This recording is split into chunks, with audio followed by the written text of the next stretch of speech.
حضرت مرزا مظہر جانے جانا فرماتے ہیں کہ بارش ہوئی تھی تازی تازی، دلی میں تازی تازی بارش ہوئی تھی.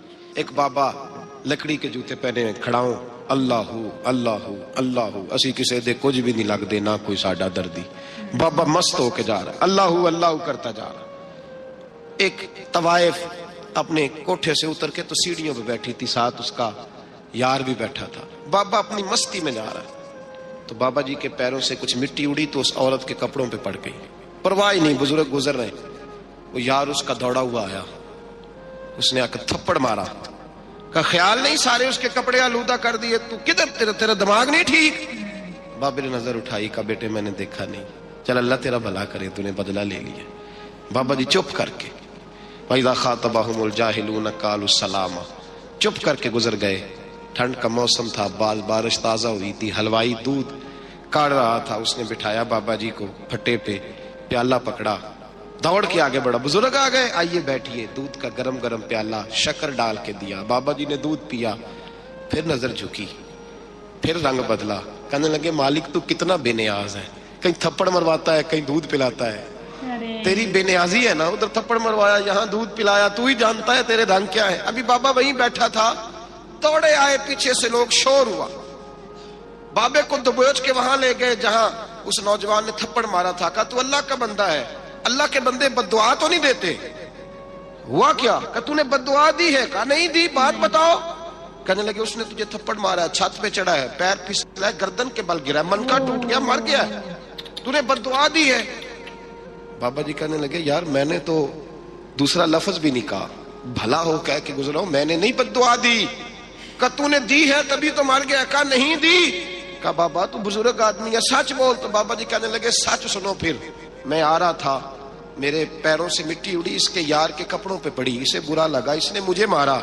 جب اس نے مجھے مارا تو میں کوئی لوارث تو نہیں تھا، جب اس نے مجھے مارا تو میں کوئی لوارث تو نہیں تھا. مجھے دشمنوں نہ چھیڑو، میرا ہے کوئی جہاں میں ابھی پکار لوں گا، نہیں دور ہے مدینہ. اس نے مجھے مارا تو میں کوئی لوارث تھا کہ میرا بدلہ کوئی نہ لیتا. اس نے مجھے مارا ہے تو میرے یار کو برا لگا تو اس نے اسے مار دیا ہے، میری تو غلطی کوئی نہیں. یاروں کا جھگڑا ہے، یہ تو دوستوں کا جھگڑا ہے، یہ تو یاروں کا جھگڑا ہے، کوئی غلطی نہیں میری، کوئی غلطی نہیں. خش خش جنہ قدر نہیں میرا، اے میرے صاحب نو وڈیائیاں، میں تے گلیاں دا روڑا کوڑا، میں گلیاں دا روڑا کوڑا، مینوں محل چڑھایا ہے سائیاں، مینوں محل چڑھایا ہے سائیاں. فرمایا اس نے مجھے لوارث سمجھا تھا کہ تھپڑ مار کے گزر جائے، میرا کو پوچھے گا ہی نہیں. میرے رسول پاک علیہ السلام کے بارے میں رب فرماتا ہے بھی میں تو تیرے ہوتے ہوئے کافر کو سزا نہیں دیتا کہ تو موجود ہے. یاد رکھیں حضرت فضیل بن ایاز فرماتے ہیں ایک جوان تھا، مسجد میں آیا، لوگوں سے کہنے لگا روٹی کھلاؤ. کسی نے توجہ نہ کی. اس نے کہا میں رب بتانے والا ہوں، میری طرف دیکھو تو صحیح. کسی شخص نے خیال ہی نہ کیا. پھر اس نے کہا یار تھوڑا سوچو. نمازیوں سے کہا، اہل علاقہ سے کہا، انہوں نے کہا تیری طرح کے بڑے درویش دیکھے. مسجد کے محراب میں وہ رب کریم کا بندہ انتقال کر گیا. جب فوت ہو گیا نا، لوگوں کا مزاج ہے بیمار کو دوائی نہیں دیتے، جنازے پہ وقت پہ پہنچ جاتے. جب کوئی گر رہا ہوتا ہے تو سہارا کوئی نہیں دیتا، جب کوئی گر جاتا ہے ٹانگ ٹوٹ جاتی ہے تو تیمارداری کو زمانہ پہنچ جاتا ہے. اور بزرگ وہ نوجوان اللہ کا نیک بندہ مسجد کے محراب میں فوت ہو گیا. حضرت فضیل ابن ایاز کہتے ہیں امام صاحب نے اعلان کیا چندہ دو، کوئی لاوارث فوت ہو گیا، کفن دینا. چندہ کٹھا ہوا، کفن خریدا، جنازہ پڑا. عشاء کے بعد دفن کر کے آئے. فجر کی نماز کے لیے جب امام اور مؤذن مسجد میں آئے تو چیخیں مارنے لگے، تڑپنے لگے. دور دور تک آوازیں پھیل گئی، دنیا دوڑی آئی. کیا ہوا؟ کہنے لگے وہ جو تم نے کفن پہنایا تھا وہ یہاں پڑا ہوا ہے، اور دیکھو کفن پہ تحریر لکھی ہے. تحریر کیا ہے؟ عرش کے مالک نے فرمایا میرے دوست نے روٹی مانگی تم نے دی نہیں، اس نے تمہیں میرے قریب کرنے کے لیے اپنی طرف توجہ کرائی، تم نے کی نہیں، اور میرا یار تمہارے کفن کا محتاج تھا. سنبھال کے رکھو اپنا کفن، میں نے اسے جنت کا لباس عطا فرما دیا، سنبھال کے رکھو. یہ کوئی لاوارثوں کا ٹولہ ہے؟ یاد رکھیں جو وارث والے ہیں ان کا رنگ اور ہے، جو ماننے والے ہیں ان کا مزاج اور ہے. اپنی زندگی لاوارثوں کی طرح نہیں گزارے، تھوڑا سا ادھر گیا تھا تو پھر تھوڑا سا ادھر گیا تھا تو تھوڑا سا. یہ کیا بات ہوئی، یہ کیا بات ہوئی؟ اپنے آپ کو، اپنی نسبت کو، اپنے عقیدے کو مضبوط رکھیں. 1 انچ کے لیے اعلیٰ حضرت فاضل بریلوی رحمت اللہ علیہ کے مکان کی دیوار گر گئی. ایک کونا مکان کا، آپ جانتے ہیں پرانی دیواریں چھوٹی ہوتی تھی اور بارشوں میں اکثر گھروں کی دیواریں گری ہوئی ہوتی تھی. ایک سائیڈ کی دیوار گر گئی تو اس کونے میں ہندوؤں کا گھر تھا. اب مستری صاحب رات کو آئے، ان سے بات ہوئی تو کہنے لگے سویرے کام شروع کروں گا. کہا ایک دو صاحب نے کہ ہندوؤں کا گھر ساتھ ہے اور وہ دشمن بھی بڑے زیادہ ہیں، تو رات کو ہی ہو جائے. کہنے لگا جی نہیں میری مجبوری ہے، مزدور کہاں سے لاؤں گا، بڑے معاملات ہیں، سویرے شروع ہوگی. اب رات کو مولانا ظفر الدین بہاری علیہ رحمہ کہتے ہیں بچے مدرسے کے باقی سارے لوگ سب کو جمع کیا گیا، چونکہ اس طرف سے تھوڑا خطرہ تھا ہندوؤں کی جانب سے. کہا جناب یہ بڑے دشمن ہیں اسلام کے، تو اس طرح کرو کہ 2-3 بچوں کی ڈیوٹی لگائیں یا کچھ لوگوں کی یہاں رات کو پہرا دیا جائے. ٹھنڈ بھی بڑی زیادہ تھی، کھڑا ہونا بھی مشکل تھا. اعلیٰ حضرت رحمت اللہ علیہ عشاء کی نماز کے بعد جلدی حجرہ خاص میں تشریف لے جاتے تھے. اس رات جب دیکھا نا باہر شور ہو رہا ہے تو اسی طرح سر پہ ایک رومال لپیٹا تو باہر آ گئے. کہنے لگے کیا شور ہے؟ کہ حضور سردی ذرا زیادہ ہے تو یہاں کسی کی ڈیوٹی لگانی ہے پہرے کی. 2 منٹ خاموش رہے، پھر فرمانے لگے کوئی ضرورت نہیں، جاؤ سو جاؤ سارے جا کے، کوئی ضرورت نہیں، جاؤ اپنے اپنے گھروں کو، کوئی حاجت نہیں، پہنچ جاؤ. کہا حضور مہربانی کرے، وہ طے ہونے لگا تھا. فرمایا میری وجہ سے کیوں کوئی ساری رات بیدار رہے، جاؤ تمہیں کہا نا آرام کرو. لوگ سو گئے. صبح فجر کی نماز پڑھ کے اعلیٰ حضرت رحمت اللہ تعالی علیہ جب سیڑھیاں اتر رہے تھے رضا مسجد کی، تو وہ جس ہندو کی جانب سے زیادہ خطرہ تھا وہ سیڑھیوں پہ بیٹھا تھا، مسجد کی سیڑھیوں پہ. سب لوگوں کی توجہ ہو گئی. کہنے لگا مولانا میں کلمہ پڑھنے آیا ہوں، مجھے کلمہ پڑھا کے مسلمان کر دو، میں کلمہ پڑھنے آیا ہوں، مسلمان کریں. لوگوں کی توجہ. اعلیٰ فرمانے لگے نہیں ابھی تو انتظار کر، تھوڑی دیر کے اچھی طرح سوچ لے، جذباتی فیصلہ نہ کر کہ تو آ رہا ہے. یہ کہہ کے جب 2 سیڑھیاں نیچے اترے اس کے پاس سے تو اس نے پیر تھام لیے. کہنے لگا اب ایسے تو نہ کرو، رونے لگا. اعلیٰ حضرت رحمت اللہ نے کلمہ پڑھایا، کچھ باتوں کی نصیحت فرمائی، تشریف لے گئے. گھیرنے والے گھیر کے بیٹھ گئے. کہنے لگے ہمیں بھی بتا بدلہ کیسے ہے. کہنے لگا دیوار گر گئی، آدھی رات کے وقت، آدھی رات تک انتظار کرتا رہا، پہرے دار کوئی نہیں، تو 2 تلواریں لے کر جب میں ان کے مکان کی جانب بڑھا، میں نے کہا آج گردن کاٹوں گا اور کاٹ کر کے نکلوں گا. کہتا ہے جب میں قریب آیا تو 2 شیر کھڑے تھے، اوپر سے پلٹ کے آیا تو پھر کھڑے تھے، ادھر سے پلٹ کے آیا تو پھر کھڑے تھے. فرماتے ہیں میں 2 گھنٹے کے بعد آیا تو پھر پلٹ کے کھڑے تھے، میں پھر 1 گھنٹے کے بعد آیا، سحری کا وقت ہو گیا تو پھر پلٹ کے کھڑے تھے. اب میں ڈر کے بھاگا. کہتے ہیں فاضل بریلوی نے اپنی کھڑکی سے منہ باہر نکالا. کہنے لگے اور کتنا تجربہ کرے گا، مجھے تو لاوارث سمجھتا ہے، لاوارث ہوں میں، اور کتنا تجربہ کرے گا، بس کر مان جا. میں نے کہا حضور یہ کون ہے، مجھے بتائیے تو صحیح یہ کون ہے. تو کہنے لگے میں نے ساری زندگی رسول اللہ کی عظمت کا دفاع کیا ہے، ساری زندگی غوث اعظم کے نعرے لگائے ہیں.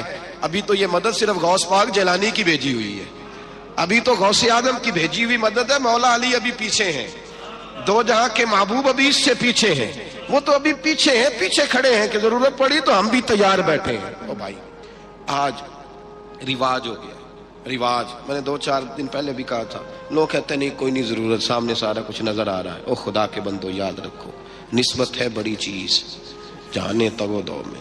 اگر کسی کو نسبت میسر آ گئی نا، نسبت خالی دامن ہی مل گیا، تیرے ہاتھ میں کچھ ہے تو ہونی چاہیے نا. خالی دامن ہی تجھے کسی کا میسر آ گیا تو بچ گیا. اپنی نسبتوں کی حفاظت کریں، ان کو مضبوط کریں، ان پر محنت کریں، ان پر توجہ رکھیں. یہ نسبت جو ہوتی ہے نا، نسبت یہ دیکھیں نا، ایک گتا ہے عام کتاب کو لگا ہوا ہے تو جہاں مرضی رکھ دو، اس کی کوئی قدر نہیں. لیکن جو گتا قرآن مجید کو لگ گیا ہے اس کو بغیر وضو چھونا جائز ہے. ایک پٹھے پہ اینٹ بنی ہے جو باتھ روم میں لگ گئی، وہاں بغیر جوتے کے جایا نہیں جا سکتا، اور جو مسجد میں لگ گئی وہاں جوتے پہن کے جایا نہیں جا سکتا. یہ نسبت ہے بڑی چیز. اگر میسر آئے، نصیب ہو، اپنی نسبت کو مضبوط کر کے رکھا کریں، اس کی جولانی کا مظاہرہ کیا کریں. اس نسبت میں روز توانائی آنی چاہیے. میں آپ کو بڑی ذمہ داری کے ساتھ ایک بات بتاتا ہوں تجربے کی.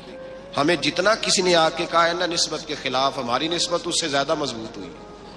ہمیں جتنا کسی نے آ کے کہا ہے نا جی آپ کو کیا ملا، آپ کو کیا ملا، تو ہم نے اتنا کہا یار جیسے جیسے تو کہتا جاتا ہے ہماری تو نسبت میں اضافہ ہوتا جاتا ہے، ہمارا تو مزاج بدلتا جاتا ہے. روز ایک نیا پردہ کھلتا ہے، روز ایک نیا رنگ واضح ہوتا ہے، روز ایک نئی توانائی. ابھی تھوڑے دن کی بات ہے، ایک مولانا شرف الدین صاحب ہے، مفتی صاحب، میرے حضرت صاحب کے مرید ہوئے. مفتی تھے، عالم آدمی تھے، سرکار تاج الشریعہ، ہمارے شیخ سے بیعت کی۔ اب ہمارے حضرت صاحب کا اس وقت حال وہی ہے، وَرَأَيْتَ النَّاسَ يَدْخُلُونَ فِي دِينِ اللَّهِ أَفْوَاجًا۔ اب فوجوں کی فوجیں لوگ آتے ہیں۔ ہم نے دیکھا ہے صرف خالی مرید ہونے والے بار سینکڑوں کی تعداد میں ہزاروں لوگ بیٹھے ہیں کہ صرف بیعت اتنا کہہ دیں ہم نے قبول کیا۔ اس عالم میں جہاں حضرت صاحب کا اعلان ہو جائے کہ تشریف لا رہے ہیں، وہاں لاکھوں کا مجمع جمع ہو جاتا ہے اور ایک جھلک دیکھنے کو لوگ ترستے رہتے ہیں۔ یہ کیفیت ہم نے دیکھی۔ وہ دور گزر گیا، کبھی ایسا بھی ہوتا تھا ایک میں ہوتا تھا، ایک تو ہوتا تھا، اور تیسری تنہائی ہوتی تھی۔ وہ دور بیت جاتا ہے، وہ لمحے کسی کسی کو نصیب آتے ہیں۔ حضرت کا وہ مولانا شریف الدین صاحب کہتے ہیں مرید ہوا، تو مرید ہوا مجمع میں، رسی حضرت پھینکتے ہیں یا چادر پھینکتے ہیں تو پکڑ کے مرید ہوا، تو ساتھ ساتھ اور چادریں باندھی تھی، لوگوں نے پکڑی ہوئی تھی۔ ایک مولانا، میں جب بیعت ہو کے آیا ان کو بتایا تو مجھے کہنے لگے یار تو ایسی جگہ مرید ہو گیا جو تیری بات بھی نہ سن سکیں، جن کو تو دکھڑا بھی نہ سنا سکے، جو مصروف ہی بڑے رہتے ہیں، کہاں مرید ہو گیا تو؟ ایسے پیر کا بیعت ہوتا جہاں تو جاتا وہ تیرے پاس آتے، گفتگو ہوتی، بات چیت ہوتی۔ کہتے جب انہوں نے مجھے بہت زیادہ قائل کیا نا، بہت زیادہ، تو میں نے ارادہ کر لیا، میں نے کہا بات ٹھیک ہے، بیعت کہیں اور ہونا چاہیے تھا۔ کہتے میں عشاء کے بعد سویا تو حضرت صاحب مجھے خواب میں ملے، خواب میں، اور فرمانے لگے مولانا جب آپ مرید ہوئے تھے تو آپ اس جانب بیٹھے تھے، اس کونے میں آپ تھے، اتنے لوگ آپ سے پہلے تھے، اس حال میں آپ مرید ہوئے تھے، اور جہاں تک بات چیت کرنے کی بات ہے تو آپ نے جو دل میں سوچا تھا وہ میں نے آ کے آپ کو بتا دیا ہے۔ پھر بھی بڑی ضرورت ہو تو میرے صاحبزادے کا نمبر لے لیں اور فون کر لیا کریں، بات ہو جایا کرے گی۔ کہتے ہیں یہ ابھی بات ہو ہی رہی تھی کہ میرے دروازے پہ دستک ہوئی تو میری آنکھ کھل گئی، میری آنکھ کھلی تو میں پریشان ہوں کہ نمبر تو ملا نہیں۔ ایک انجینئر صاحب میرے محلے میں رہتے تھے، فرماتے ہیں وہ شام کو میرے پاس آئے اور کہنے لگے مولانا سنا ہے آپ حضرت مفتی اختر رضا صاحب سے مرید ہو گئے۔ میں نے کہا ہاں، تو کہنے لگے میں ان کے مدرسے میں کام کر کے آیا ہوں، میرے پاس ان کے بیٹے کا نمبر ہے، چاہیے آپ کو؟ نمبر ہے چاہیے؟ کہتے ہیں نمبر مجھے وہ شام کو گھر آ کے دے گئے۔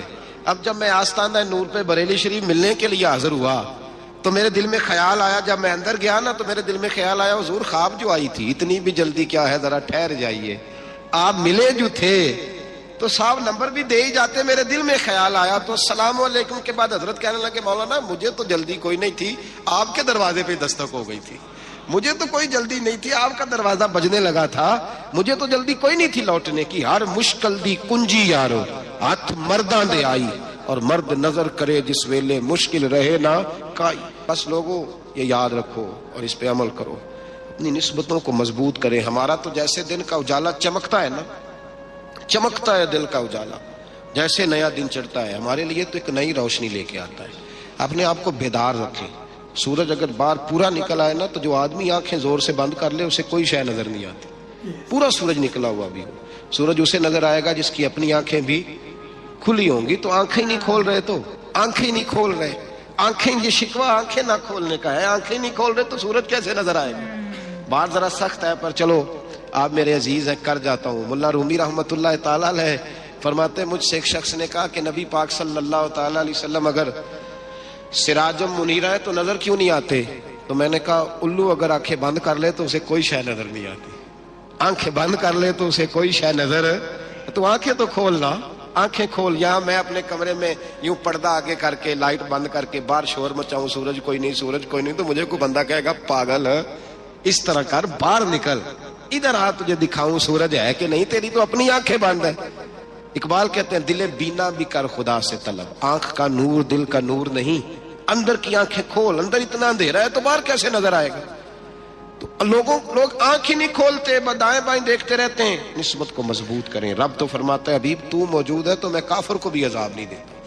اب یہاں خالص نسبت کا بیان ہے، خالص، یہ نہیں فرمایا کہ حبیب ان کے عمل اچھے ہیں تو میں عذاب نہیں دیتا، یہ نہیں فرمایا کہ حبیب یہاں خانہ کعبہ ہے تو میں عذاب نہیں دیتا، نسبت کی بات فرمائی، نسبت کی۔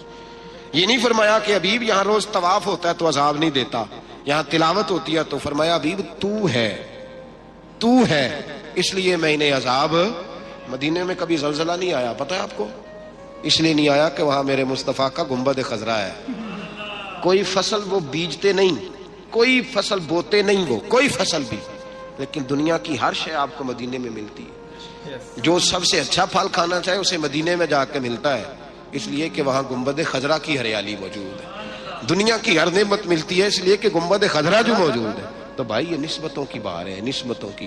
پرانی امتوں میں جب کوئی گناہ کرتا تھا تو دروازے پہ لکھا ہوتا تھا سویرے. میرے حبیب نے دعا فرمائی، مولا یہ میرے ہیں انہیں رسوا نہ کرنا. اے اللہ میرے ہیں انہیں رسوا نہ کرنا. تو میرے بھائی سن لو اور یاد رکھ لو، لاکھوں پاپ بھی لوگ کر کے آئیں، سویرے منہ دھو کے نکل آئیں تو عرش کا مالک رسوا نہیں کرتا، بلکہ کہتا ہے تو میرے دامن میں چھپ جا. اندر جا کے جہاں گناہ کیا ہے وہاں جا کے دل سے سچی توبہ کر لے، میں قیامت میں بھی کسی کو نہیں بتاؤں گا کہ تو نے گناہ کیا ہے. تو برکت کس کی ہے؟ رسول پاک کی. یہ برکت کس کی ہے؟ حبیب دو عالم کی صلی اللہ. غلامی کا رشتہ مضبوط کریں، غلامی کا وارث والے بنے، لوارث نہ بنے. لوارثوں جیسی زندگی نہ گزارے، جہاں مرضی چلے گئے، جہاں مرضی چھٹیاں کار ہے، جتنے مرضی ٹائم بتا ہے، جو مرضی طبیعت میں آیا کرتے پھرے، پتہ ہی کوئی نہیں، حال ہی کوئی نہیں.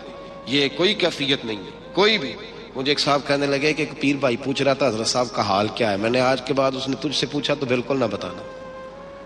وہ کیسا بیٹا ہے، وہ کیسا بیٹا ہے جو پڑوسیوں سے دائیں بائیں لوگوں سے حال پوچھتا ہے؟ اسے پتہ ہی نہیں، اسے خبر ہی نہیں. اسے تو لمحے لمحے کی خبر ہونی چاہیے، اسے تو منٹ منٹ کا پتہ ہونا چاہیے تھا. وہ اس نے کس طرح کی نسبت رکھی ہوئی ہے جس کو ہم سایوں سے پوچھنے پڑتا ہے ذرا پتہ کر کے بتانا حال کیا ہے. تو کدھر تھا بھائی؟ اتنی دیر ہو گئی، تو نے حال بھی کسی اور سے پتہ کرانا ہے. میں نے کہا اس کو کہنا آج کے بعد حال پوچھنا ہوا تو خط لکھے، میں بھی جواب لکھ دوں گا. بات ختم ہو گئی. جب دور دور جو رہنا ہے تو ٹھیک ہے، پھر اس طرح نہ تو خدا ہے نہ میرا عشق فرشتوں جیسا، دونوں انسان ہیں تو پھر کیوں اتنے حجابوں میں ملے. اور اس نے کہا تھا اب کہ ہم بچھڑے تو شاید کبھی خوابوں میں ملے، جیسے سوکھے ہوئے پھول کتابوں میں ملے. ایسا کام نہ کریں کہ وہ انداز ہی بدل جائے. اپنے آپ کو، اپنی نسبتوں کو مضبوط کریں.